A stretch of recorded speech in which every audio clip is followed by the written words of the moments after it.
هنا فين كتولي كرة القدم بمثابة ساحة معركة.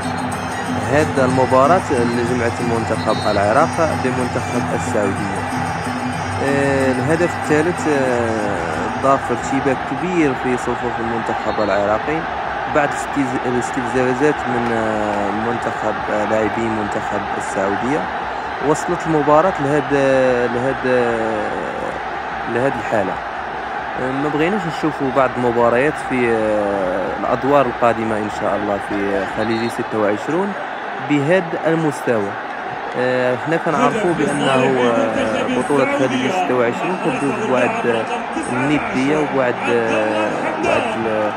السلاسة في كرة القدم. المنتخب العراقي ومنتخب السعودية كاين بعض الاستفزازات من المنتخب السعودية، كنتمناو ما يكونوش في مباراة أخرين، وكنتمناو حظ اوفق للمنتخب العراقي ان شاء الله، وكنتمناو من المنتخب السعوديه ما يكملش بهذا الريتم الاستفزازي وما يكونوش اغلاط تحكيميه في المستقبل ان شاء الله.